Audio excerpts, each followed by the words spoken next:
Mm.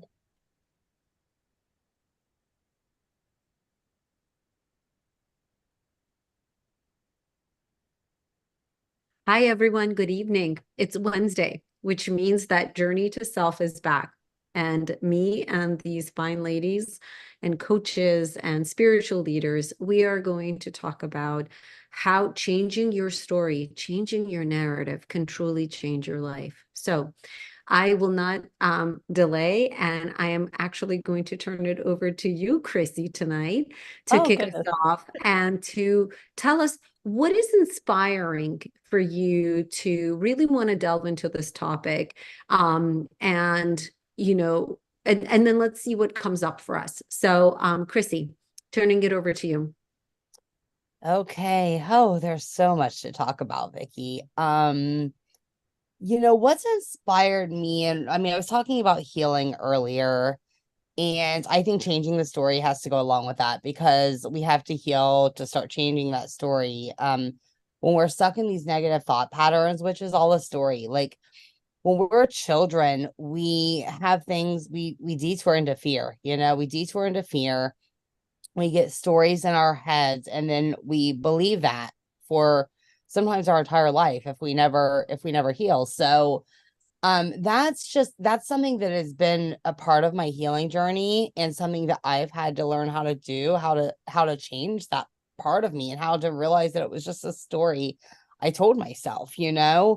And so what's really inspired me to want to talk about it, as most of you know, or people, I mean, me and Laura did a podcast where I talked about it, but my mom, she had the surgery recently. She had complications. We were afraid she may not even make it. So of course I ended up back in a home. It wasn't my childhood home, but it's like where she's lived since I was 18. Um, and I stayed here when she was in the hospital. I'm still here with her because she needs help. And there's been a lot of healing that I didn't even know I had left to do. Um, all of our old pictures are here. There's a lot of childhood things. I I was in the closet one day looking for something, and I've got pictures strung out in that closet over there because I was like seeing all these childhood pictures of myself and just different things. And one of the things that it's really helped me do, and this is just divine spiritual intervention, but thinking that I might have lost her, thinking that that might happen was it healed a lot of relationship shit that we've dealt with. I blamed her, as many of us do. We blame our parents for things that were out of their control. My mom and like my I didn't grow up in an abusive family, like nothing like that, but I find out now that there was arguing, not so much in front of me. It was kind of hid, but if anybody's familiar with the still face experiment, which is, just to give a brief overview of that, I'm sure you ladies are, but it's they take a mom and they take a baby, and the mom reacts to the baby's playing all these things, and then the mom still faces and she doesn't react, and the baby gets a lot of anxiety and starts to cry. So when you think about that and the way children react and the way children pick up on emotions, if your parents have a bad marriage and there's fighting even behind the scenes, then your mom may be trying to be there for you emotionally as much as she can, but there's children are resilient and they pick up on everything, like everything. And so there's a lot of things that they might pick up on. And so I think that just happened to me, and I'm just now realizing this. So for me, I think just I blamed a lot of that. Like I found out certain things about myself and I blamed my parents, like, if they wouldn't have done this, I might have been different in these different things. And then I finally had to realize that it was just a story I was telling myself and they were doing the best they could. And so this, not only did my mom have surgery, but my dad also totaled his car in the same instant. So it was a lot of just realizing that how much I love them and how much they've given to me over the years. And I know this doesn't really have to do with changing your story, and we're talking about healing here, but this is just what came up for me. And so through that process, I've healed a lot of wounds within that. And that has to do with changing your story though, because you do have to heal that part of yourself. And then you can get to a point where you're realizing that everything does happen for a reason, regardless of what it, whether we know it or not. So I know that this happened with my mom's surgery so that we could heal and so that we could transform as a family.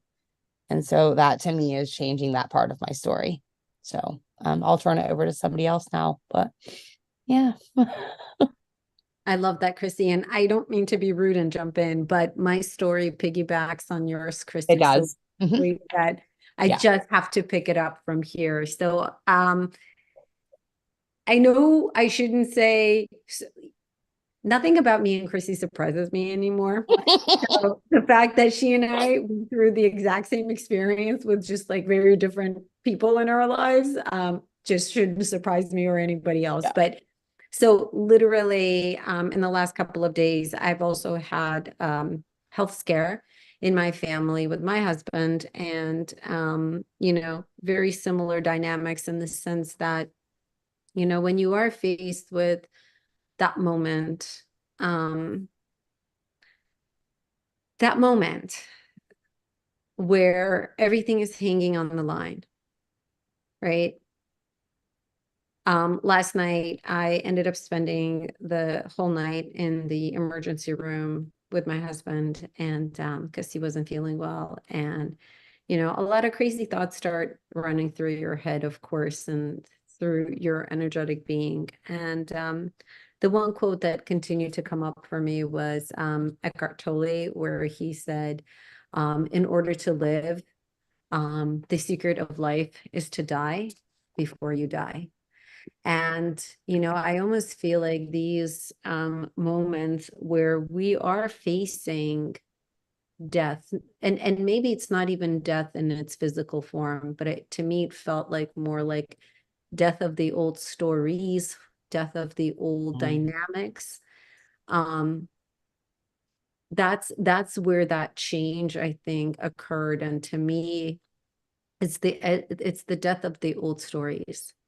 And that's definitely what I went through last night. And I know it felt the same for him as well, as we had to face very difficult decisions in the moment.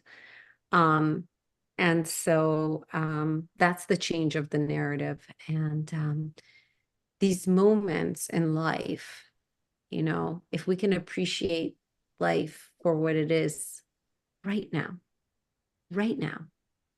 we can allow the old stories to die, the old persona and the old definitions that we have of ourselves, of the old dynamics, and just allow the spaciousness for something new and different to come into your beingness, but also into the dynamics and the relationships that you have with other people. And so I pause here, but it's just such a similar story to yours, Chrissy, and the revelations that were coming to me as we were sitting in the emergency room for hours upon hours, and really just the craziest of thoughts, like the time between they take the CAT scan and the results come back is a Yeah, lifetime.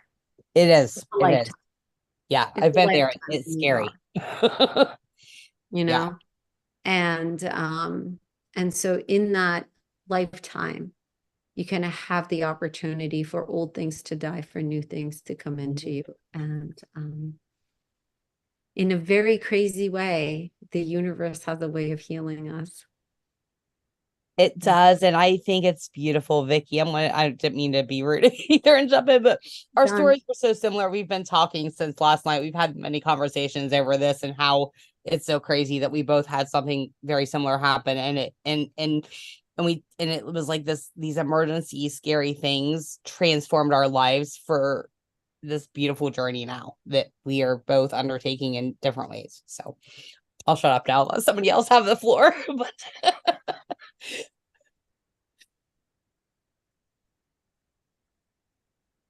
Who wants to go next? How about you, Chelsea? Okay, yeah. You look like you're So, ready to say something. but I wasn't sure if Laura, I was waiting. go for it. So my story, I guess I'll share a little bit about it, and I don't really like to talk about it as much now, but I will in the context of the learning experience from it. I struggled with the victim thing a lot, and I'll still catch myself in it. And I've realized that when I'm doing that, I'm usually psychoanalyzing and trying to find a result on how to move forward from it, right? Or like heal it, which has its own phase of progress in its own. But something that I was learning just going through divorce this last 6 months and separating from a marriage that ended up just really becoming really toxic for both of us. And not to be in too much detail of it, but I kept like victimizing myself. And I think there was a phase where I had to like come to terms and like mourn for myself and the loss and all of that. And not just for myself, for my kids and even my ex-husband. Um, and it definitely was like a phase or like a process, right? But something that it really was a turning point was the fact that I didn't want to keep reliving it anymore, and it was causing more pain and harm than goodness, and not just within myself, but even the family dynamics. So the one of the best things I did, which literally felt like a breath of fresh air and just so much hope and beauty came from it, was releasing the story and deciding that I didn't want to tell it anymore, and especially Mm, tell it to myself. And mm, now it's turned into this experience where we support each other. We're gaining back our friendship and communication. Our family is in a much better, healthier dynamic. And it's just, it changes the future. So I realized that if I kept telling this story and reliving on, well, you did this or you did that, and not letting it go, it would have created a terrible outcome for any future relationships within my family. So that was a huge one. And I think it's like one of the best things ever. So now I really try to do that with a lot of things. But I think my marriage at that time was probably the biggest pivotal or the biggest trial in that experience. We could do it easily for maybe smaller things in life or, like my childhood and things like that. But having that experience where I'm like, okay, now it's a blank slate and I can create my future. What do I want it to look like? And do I want to keep these attached emotions that were really not healthy for me, let alone for like my kids and my ex-husband? It's absolutely life-changing. And I'm glad that I did it. It's a lot more freer. I can breathe better. I don't have the weight on my shoulders or this terrible story anymore. And and I realize that no one really wants to listen to victim stories as much. They want to hear the victory stories. yeah. And you can't keep, especially with the lane of work we're in, we can't keep victimizing ourselves. We have to keep pulling out the gold nuggets and moving forward in the healing part. And I think that's a huge aspect. And I can see it as an individual and even a mass collective, like how we maybe do it on a large scale, even. So, like at this point, I see it in a lot of different ways, but it's its own process. I don't think it's something you always do overnight, but it does take its own momentum of getting there. So, I think I had to feel bad about it for a while and cry and kind of come to terms with certain things before I could really move forward. And now it's great. I've kind of experiencing the life that I would have wanted to experience versus being trapped by the story that, when we tell ourselves these stories, it becomes our reality. The emotions we experience become our reality. Um, if it's an accurate story or not, even sometimes we tell ourselves stories that we assume are reality, but it's really not even. So it's all within perception a little bit, which gets interesting. Maybe not with the ex-husband, but I see it even like with friendships or people, like I might assume that I upset someone or assume someone doesn't like me or assume I'm reading their mind, right? And I think it's like that, but it's really not. So now I really see it from a different thing where the stories we tell ourselves are very important, and it does create a reality. So I see it on a micro and a macro and in all the little details. And I'm always, even now, I still catch myself and I'm, trying to look within myself. And, if I can't see it, at least I have friends around me who will be like, Chelsea. And I appreciate that because sometimes we don't see it until we see it. So it's good to have even people around you be like, hey, you're victimizing yourself with that story a little bit, or you're not giving yourself your full potential telling yourself that story, or it's not accurate. And I appreciate that always. And I realize it's constantly in evolution, but I love it. It'll probably go on for the rest of my life at this point. But so with that, I'll leave it with Laura. Yeah, it's interesting because I feel like like, that's part of our human condition, right? Is to just like live in these movies that we create for ourselves, and there's different characters and players and all that. But it reminded me that like all of us, all four of us and everybody listening, like our true essence is love and bliss and joy and just really high vibrational states. And everything that we're putting on to that is the meaning that we're giving to anything. So like I've given meaning to like a terrible experience. I've given a terrible meaning to an experience that might have been very neutral or positive for someone else. So like when we look and we say, well, I have the power. Like I just mentioned this because it was a repeated lesson in my life, is that I have the power to change the meaning of an event or in a circumstance or a situation or an experience. Like I get to say what that meant for me. And I feel like a lot of us are running in the background noises of the thoughts and the beliefs that we kind of picked up as we went, because that's again a part of the human experience. And I just wanted to, like, I could tell a million stories about how I've done this and how I still do this. And we find ourselves in like the thought castles. That's my new word lately. We make up these thought castles for ourselves, and we move in, and then we live there. And then luckily, if you're a friend, if you have a friend that can come in and say, hey, you're living in some story, and it can kind of break down the construct, and then we kind of remember who we are again. Then we can take the lessons from that and say, did I appreciate that meaning that I gave to that story? Did it feel good? And sometimes I find myself in like these stories that don't feel good. And what that means to me is that I'm experiencing my thoughts. I always say that we're experiencing our thoughts, we're feeling our thinking. So if we're constantly telling a story, like Chelsea, you were talking about how it didn't feel good for you to have that story of how maybe life was against you, or how like that victim story, like it didn't feel good. So it showed you like, hey, look at this. And then you just changed it. And I think that's beautiful because we all have that power to not be married to the story. Like we can change it anytime at a drop of a dime. And I just want to reiterate like how powerful like that is. Some of the ways that we can actually use our power is to assign meaning to things, choose neutrality, choose positivity, choose negativity if you want to. But overall, I just kind of wanted to mention something about belief systems too, because belief systems are kind of like on a part of those stories and thoughts that we keep telling ourselves. And as we evolve and as we change, we're just like replacing a belief system with a new set that feels better and works better for us, right? Like constantly all the time. So that is just like listening to all three of you speak. That's just what came to mind. So I'll just hand it over to maybe to you again, Vicki, and then if I come up with a really good story about my life, I'll share I'm sure it. you've got tons, Laura. I'm sure you have a bunch of them. Oh yeah. That like luckily I tend to choose to forget, because like I don't want to hang on to anything anymore. And then Awesome. like we oftentimes forget the heavy negative stuff, right? Mhm. Or remember that versus the positive, joyful stuff. So now I'm like just moving towards like living into the positivity and the remembering those stories because they just make me feel better. So why not? So I want to hone in on one word that you keep using, Laura, and that is choose. Choose. Mhm.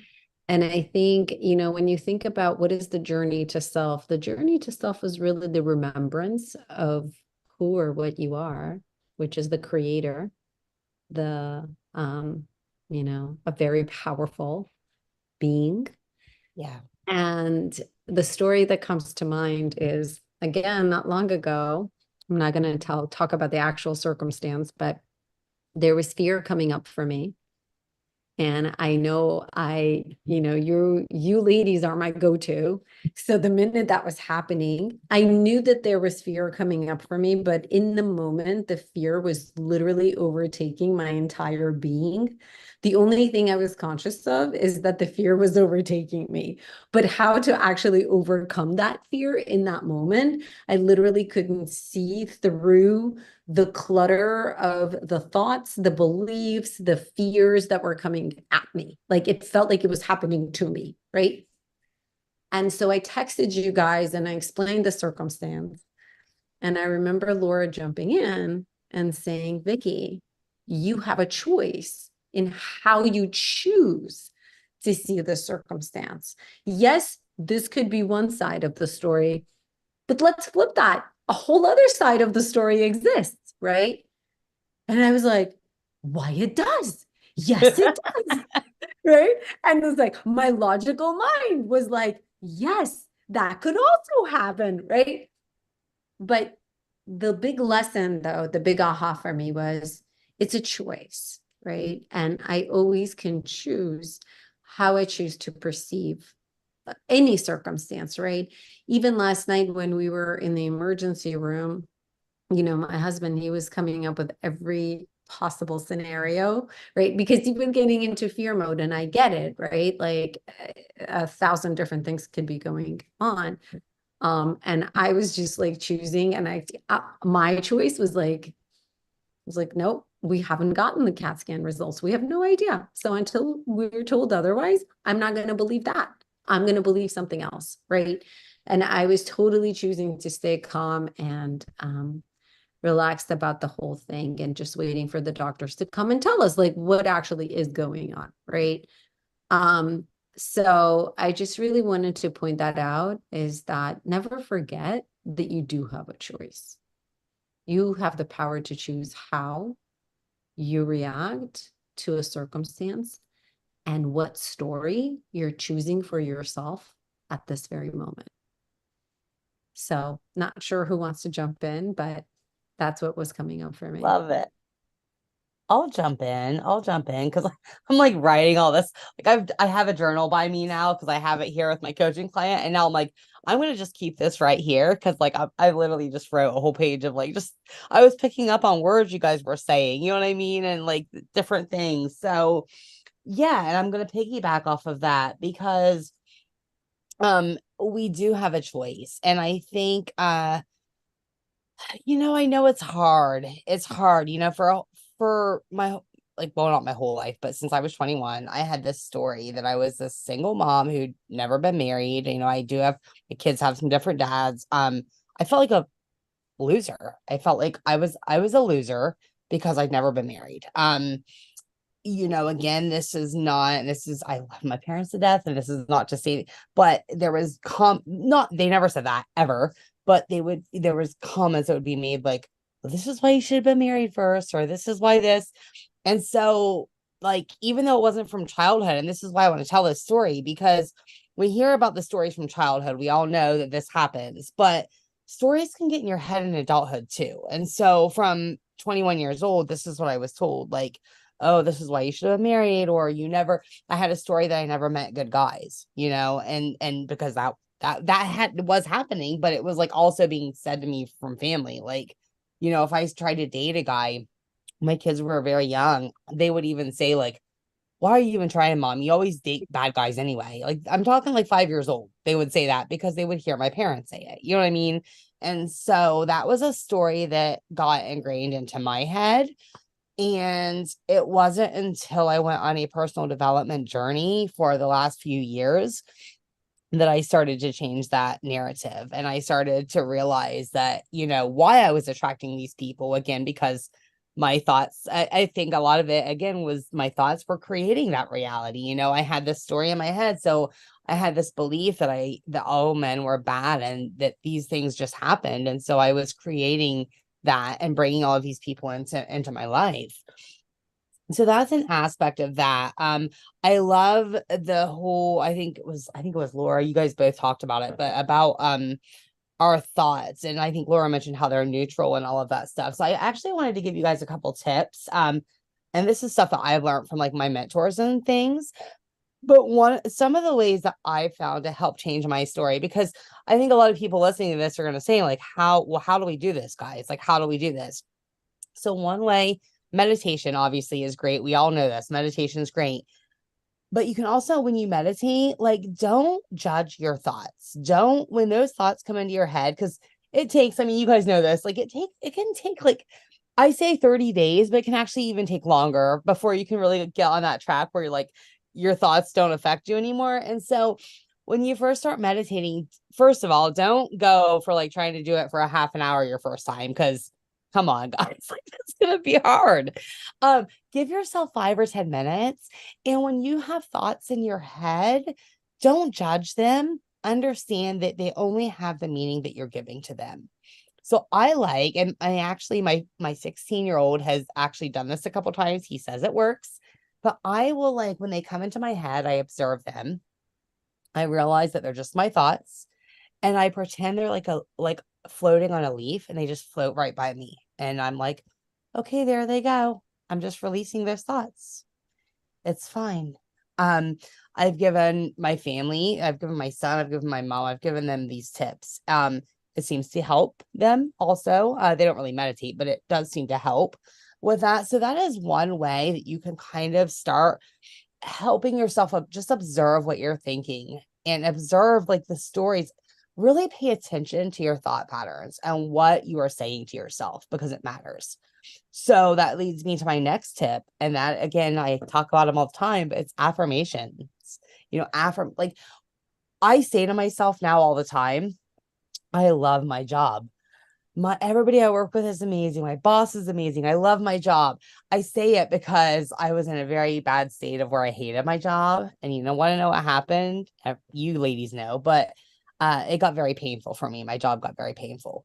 And so I started saying I love my job. And all of that changed, you know. I started telling myself just the most positive, beautiful things. And now I have no problem, as soon as I open my eyes, like just thinking to myself how amazing I am. How fucking amazing am I?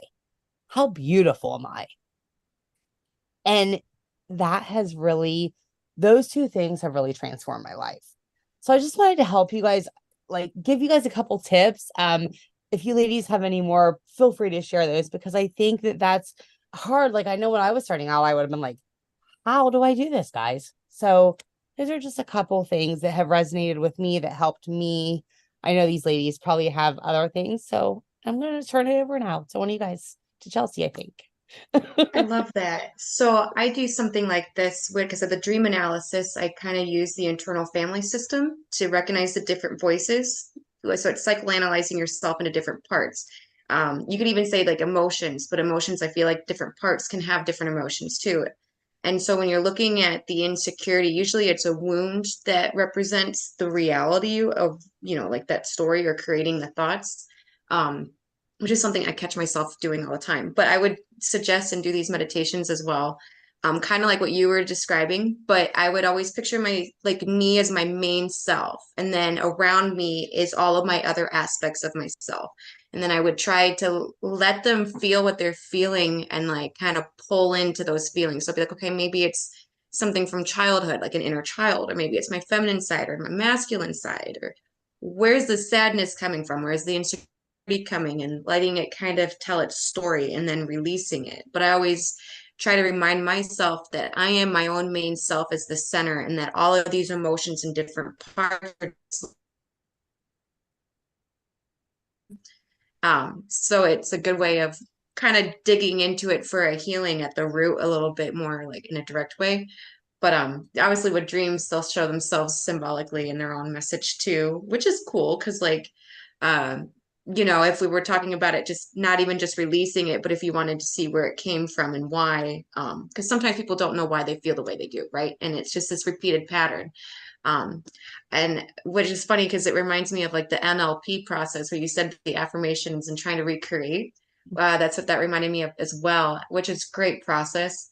But like I saw this meme the other day on Facebook. It was a spiritual meme, and it kind of just made me laugh. But it was this idea that spiritualists, we gaslight ourselves all the way until we switch our mindset. But it kind of was true. It's like we keep recreating this story of like, okay, it could be a negative experience, but how do we make it a positive experience? And we'll retell it to ourselves in a different way, to have a more positive effect. So like I always, I refer to it as looking through your third eye view instead of like, like your higher self, or looking at through the soul experience, or a very large view, versus hyper focusing on all the insecurities and all your worries and all your fears that might be creating the reality at that time, or the story.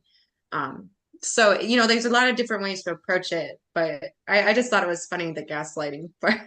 That is a funny. I little like it.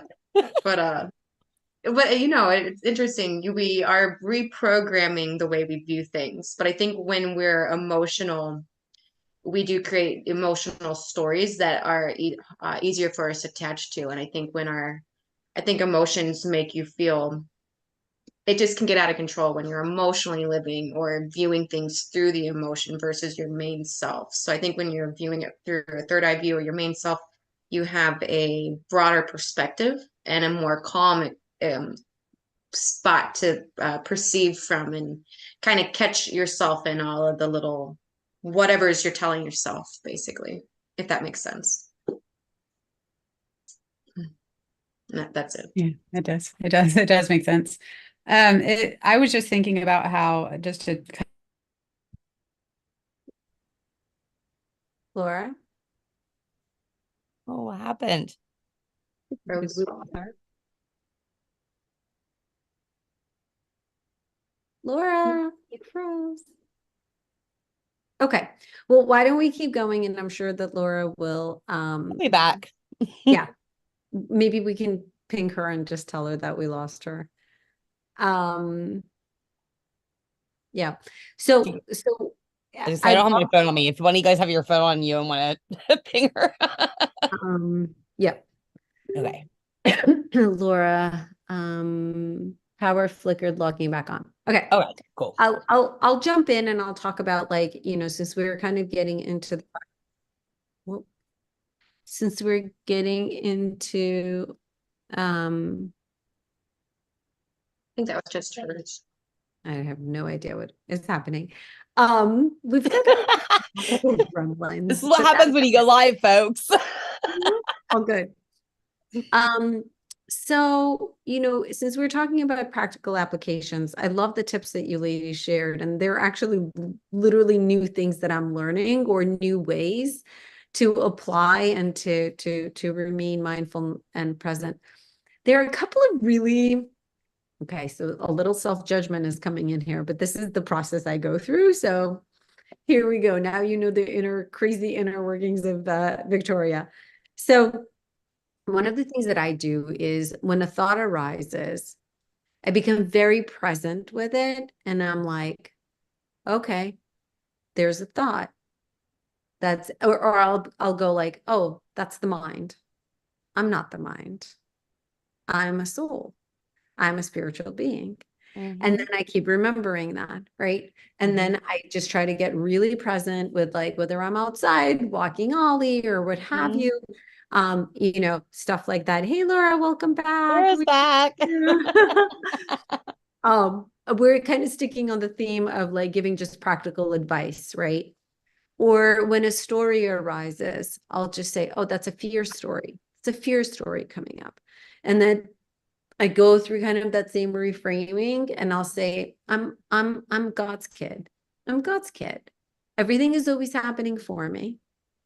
Everything is always happening for my highest good.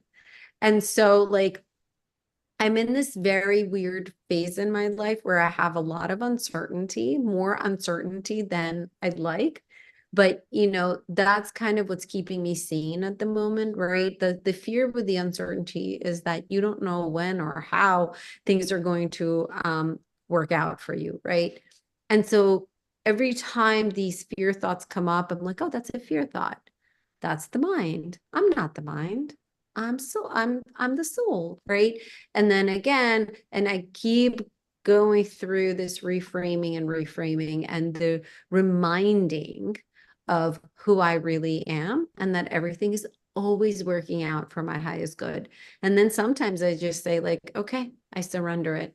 I surrender it. I don't know. And, you know, surrender is not about taking action. I actually heard Bashar talking about what surrender means. Surrender is acceptance of all. Yeah. It's not about like the separation of like, oh, let me take this piece and just give up on it. It's not about giving up on it. It's about the acceptance of the all that is happening right now and surrendering to it, accepting it. So, anyways, that's kind of, you know, the reframing techniques that I've picked up over time that at least helps me calm my nervous system and also helps me feel safe in our body. Because what's fear? What's anxiety? It's when we don't feel regulated, when we don't feel safe in our own body, right? Because it's not like there's a lion chasing us, right? It's our own fears that are coming up within our own bodies. So, that definitely helps me calm the nervous system. Okay, Laura, turning Laura's it back. Yes, I'm back. I had a power flicker, so I'm back on. So I was just thinking about how I know someone who was diagnosed with like really late stage 4 cancer. And she worked a lot. Like she didn't hardly live her life, you know. Um, and when I say that, I mean like she didn't go anywhere, she didn't do anything. She just went to work and came home, went to work and came home. And when she was diagnosed with cancer, she was in like this just like victim, you know, like the world is like, I'm just going to die. I'm just so sick of life anyways. I'm just ready. Just take me out, whatever. And I was wondering if her like survivor skills would kick in because there's so much to live for, but like that just showed where her mindset was, right? And what I saw is that sometimes life just moves in a way to kind of get us on a different path, right? So she could have stayed there, but she started seeing that it was actually a tremendous amount of change that life was offering her, like offering her more experiences, offering her not working so many hours, go do more stuff with your money because she's just saving it, right?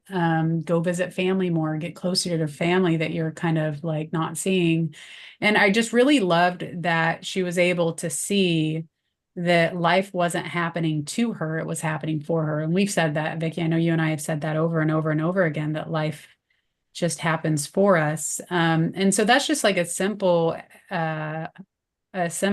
example of like what meaning we give to something right then and there. Because she could have just said, I'm done, you know?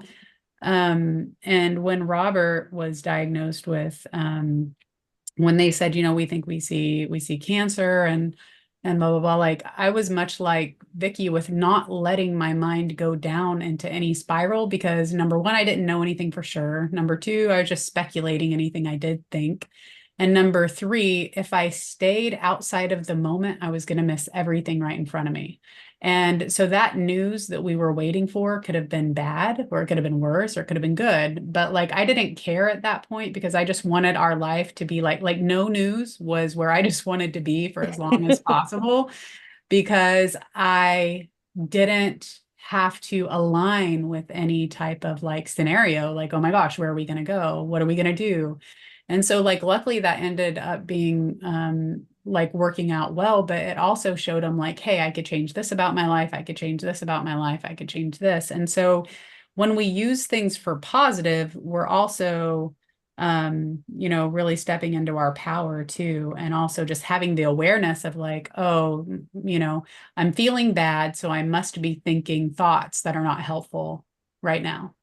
That's really one thing I like to stress is that if you're feeling bad, your thoughts are not working in your favor. So if we can just change the thoughts, like you could practice this and try it on yourself, right? Let me just have a new thought and see how long it takes me to think that before I feel differently, because we are always feeling our thoughts. You know, we are energy floating around every day we wake up. We are dancing with physical life. And every time we have an experience, we start formulating thoughts, and thoughts are energy, and our nervous system is feeling this energy all the time. But another thing that came to mind is people that say, like, I don't have a choice. Like, that's not an option for me. I can't change my story. You don't know my life. And every single one of us have that choice to choose different. And I really think that one of the things that helped me personally was first becoming aware of the story that I was creating. Secondly, seeing like who's in my life that's contributing to that being true for me in my mind and my illusion, right? Because there's times when I was in a toxic relationship too, and I didn't even know what that meant until I went and researched it and talked to people. Some of that awareness of definitions and stuff was helpful, but like 98% of being in groups that help you through that did not help me. They were just feeding the fire. They were feeding the flame of the story that I was living in because that's where they were living, right? So like, what are the people around you feeding that, that story? And then the other thing is we're always feeding some story with energy. We could feed a positive story, we could feed a negative story. And I just think it comes right back to like that choice. And if we're always in an awareness, it's not 100%, like I can't even do it 100%, but like every time I get into an awareness about like, oh, I'm telling myself a story again, I could change my life and redefine and realign with a new timeline in an instant. Like we're defining our life in every moment. So that's what came to mind for that. But reflecting, when we can see, like, I wonder what this story, like, what does this mean to me? What am I getting out of it? Because Bashar also talks about the motivational mechanism, where he talks about every belief we have, we're getting something out of believing it. Like, there is a benefit that we are getting. Now, whether we know it or not, consciously, it's there. So look at the story or the belief and say, what am I getting out of it? And then once you can see that, you can kind of say, oh, is there another way that I could get this? Or like, I don't have to stick to this story. So how can I really just look and see and change what that means for me? Because when we reflect, we quiet the mind. And when we quiet the mind, we can see something new. And when we see something new, that's where change happens from those insights. So yeah, I think it all really, for me, my advice is it comes down to just being aware of the stories that you're living in, that you're telling yourself, because you're going to believe what you tell yourself. You're going to feel what you tell yourself, and then reflect and just look and be like that little private investigator about like, what is this story doing for me? Like, how is it working for me? And a friend of mine who, like she would not get better. She would not, this is a different person that I was talking about. She would not heal her. She would reject healing, even though she said she wanted. She would reject healing her cancer because it gave her so much attention. It gave her so much care. It gave her like, that was her understanding of what love was, right? And so she was living in this story that was her whole life, and she wouldn't change it because she felt that if she let that story go, then she would lose everybody's care and love and attention. And we know that's not what love is, right? But that was her idea of love. And unfortunately, she ended up passing away from that. And I say that's a choice. Like, we have to stand up and make a new choice for ourselves. So with that, I'll hand it over, and I hope that's helpful. I want to reflect on two things that you said. One is staying present in the moment. So in that moment of the unknown, right, between when they take a test and when you get the results, we actually had an interesting moment last night where, and I like the way Chrissy texted me and she said, advocate for yourself. And that was really important. So what happened was, we had shared about like the way that Alex was feeling. And then this nurse comes in with all this medication and an IV that she's going to do. And it's like 1:30 o'clock, like 1:30 in the morning. Like, I'm exhausted. And I'm like, and she's like, yeah, we got this is like 4 different medicines that she's about to give him. And I become super present in the moment. And I go, wait a minute, what is all this medicine for? We haven't even gotten a diagnosis. Like, I don't have certainty that this is exactly what he has. I'm not giving him anything until I see the doctor, until I see the test results. What are the blood tests saying, right? And it was that Yay! presence of mind. And you know, he was so afraid, and he was like looking at me, should I, shouldn't I? And I was like, no, we're not putting a single thing into your body until we know what it is, and then it's going to treat the whatever it is. Like, we don't even know what it Good is. for you. I'm right? so excited. Sorry.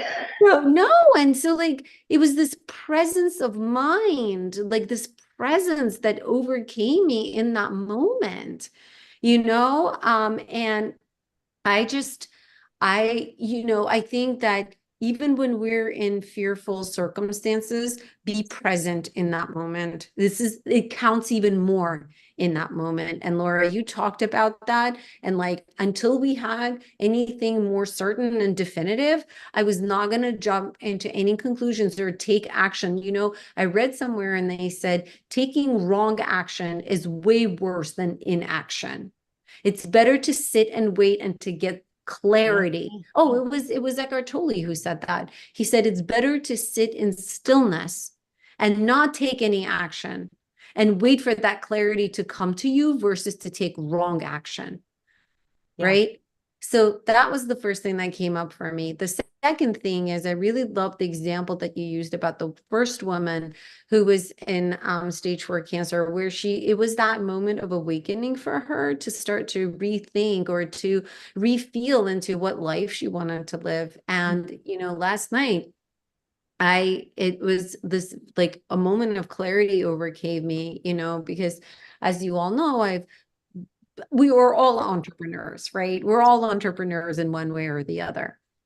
And part of my why for wanting to be an entrepreneur also came to me in this moment. And part of that why was that I want to have the flexibility to be with my family when I want to be.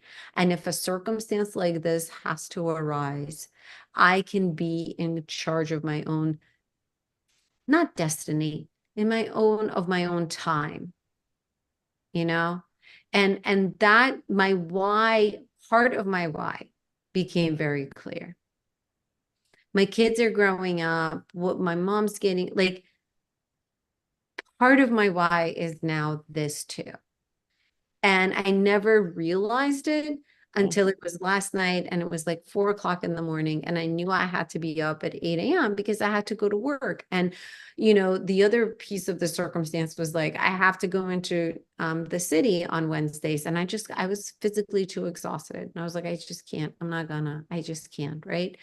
But going forward in my life, I want to have the flexibility, and I want to own my own destiny, my own time, so that I am empowered and I can be there for my family when my family needs me. So it was definitely a point of realization for me, a moment of realization. All right, I turn it over to you, Chelsea, because you haven't said anything in a while, and I want to hear your thoughts and feelings. No, I love how you ended that. It's the idea of what do we want to experience, and what do we really want out of life, and why do we keep telling our stories that go against that? I think when we're in a victim mentality, we're not doing justice to ourselves on what do we really want in life. So I think when we think of it that way, we change our stories to adjust that. And yeah, I'll leave it at that. But I thought that was awesome, because I know I don't want to keep repeating what everyone's been repeating, but I like how you said that, and it's a huge one, you know. So just pull it to, what do you want to experience? How do you want to feel? I think those are huge. Even when you're doing a manifestation, or if you've got your daily affirmations, you're trying to lean towards what you want, not what you don't want. I think as humans, we tend to overstress and overthink what we don't want, that we end up creating the reality of just that. And I'm not perfect. I know I do it too a little bit, even with all the self-awareness, I still have to catch myself. And I'm like, oh, stop letting the negative things create the reality. What do I really want? You know, and allow that to blossom and have fruition, not the negative. I love it. I want to piggyback on something Vicky just said, because I don't know, Laura, if you remember our podcast, but do you remember what I told you The reason I realized that I wanted to be an entrepreneur, do you remember? Oh yeah. Oh And yeah. I said remember. I want to be there for my family. And Yeah. so when Vicky said that Yes. today, and it's a little off subject, but when Vicky said that to me today, or maybe it was last night, I don't remember. I was like, I literally got goosebumps because I was like, oh my gosh, I just said the same thing to Laura. Like, and she Yeah. was like, are you serious? And I was like, yes. Yeah. But You're very excited. yeah, it was crazy. I don't want to keep repeating what everybody said either. The only thing I really want to touch on, one of you guys said was when you talked about being safe in our body. And I just wanted to kind of touch on that because when we are children and we go through shit, whether it's super traumatic or, big T, little T trauma, it doesn't matter.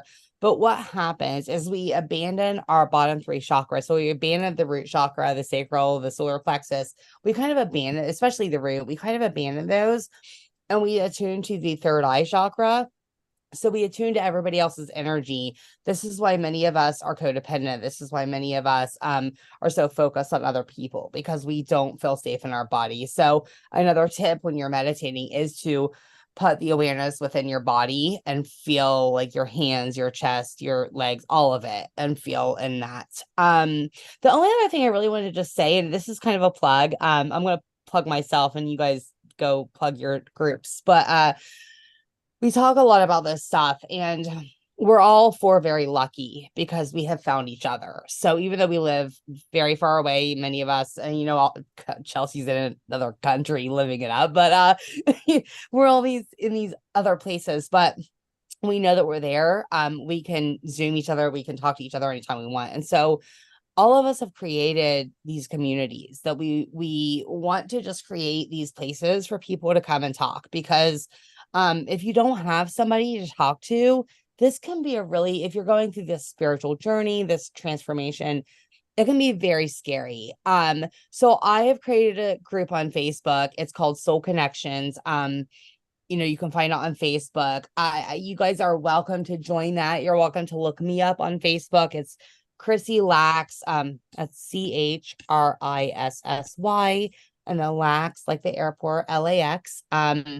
You're welcome to follow, friend, whatever. I'm there to just be a friend to you guys and just be there to talk to. I'm more than open to that. I'm more than open to people joining my group. It's just a place where people can connect and just like-minded people basically. And I know that these guys all have other groups, so I'm gonna let them kind of tell you guys what their groups are maybe. And I'm actually putting it in, and Chrissy's, it's Soul Connections 11. The one on Facebook is just Soul Connections. Yeah. Soul Connections. Okay. Yes. Okay. All right. Yeah. I'm putting that in the chat. Okay, perfect. On YouTube. Perfect. On Facebook. Yeah, it's on Nice. Facebook as the group. Yeah. I said follow Chrissy on Facebook at Okay. Soul Connections. Okay. Yeah. That's awesome. Yeah. So I've got the Conscious Collective, which is spiritual resources for the modern world. It is a group of healers in various niches. We've got breath work. I do the dream analysis. We've got shamanic healing practitioners, mindfulness coaches, kind of just a variety, right? But the idea is to have a space for seekers to come and explore various lanes of healing. And I've noticed that when we're on our healing journey, it's not just one sort of healing genre or route we tend to stick to. We tend to explore all of them. So it was a great space for us all to come together and kind of educate and have a support system while also building a community.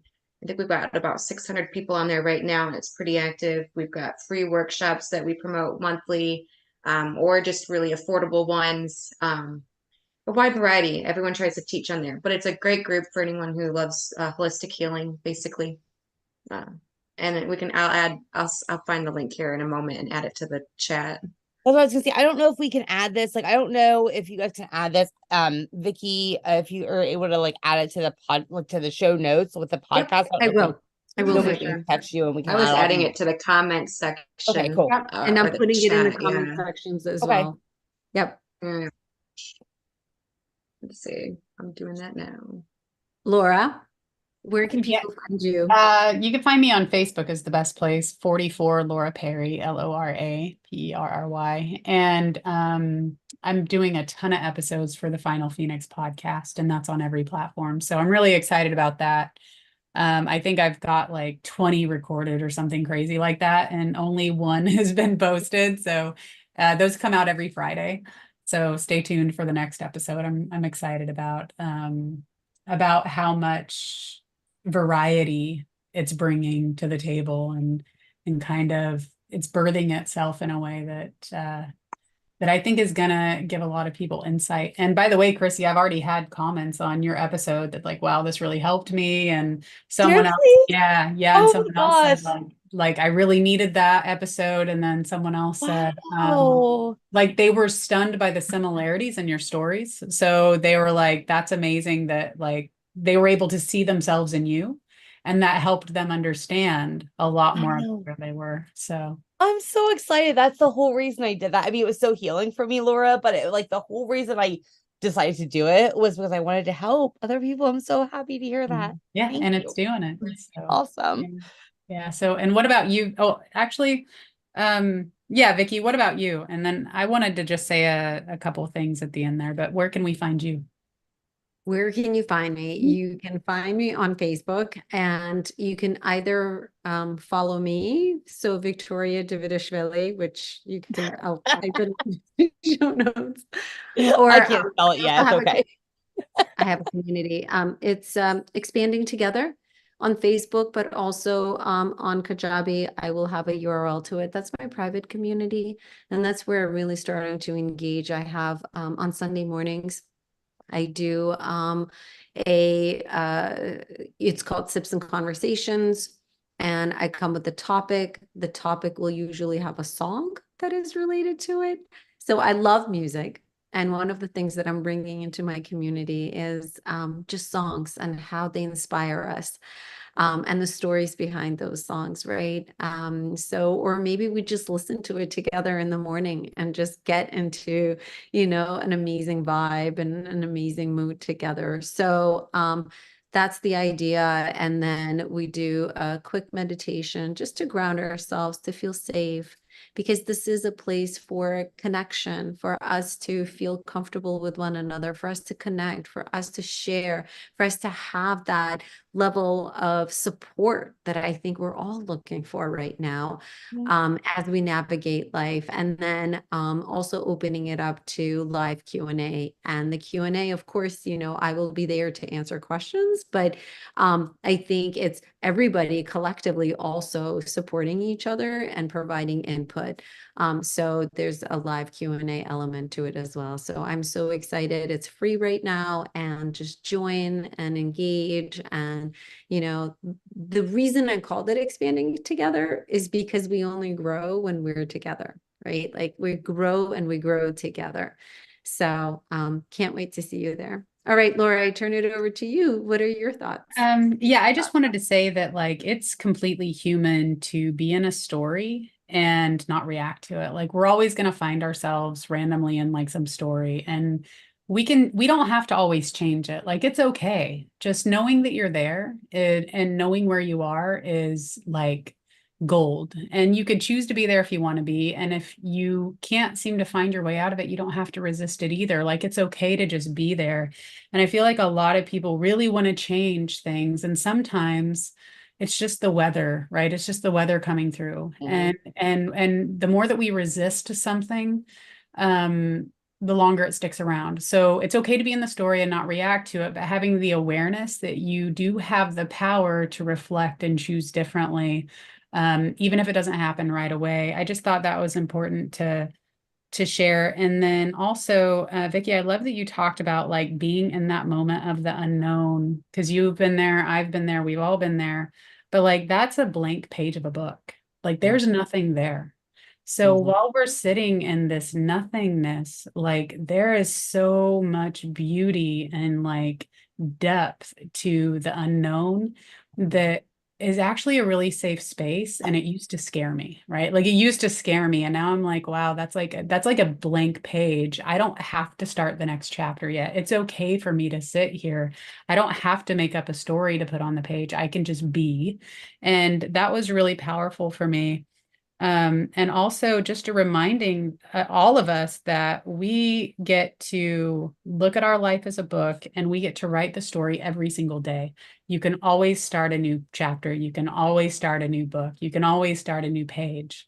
It's all up to you. And I think that when we own that, really own that power, then our lives will just take off into the direction that we want instead of thinking that we have to stay in a space or in a place or on a page or in a book or right. Just we get to change anytime. Like that's our superpower. So I just wanted to let people know like it's okay if you do it's okay if you don't, but knowing where you are is really powerful as well. So. Yeah. Like I feel super lost right now. And I wrote Laura that I said, I'm just feeling lost. I need clarity. It's okay. It's like I literally feel like I don't know about anybody else listening to this, but I know for us four ladies, we've known each other since July. It feels like a lifetime ago. And we've literally, I feel like we've experienced 3 lifetimes just since July. Like literally all of us.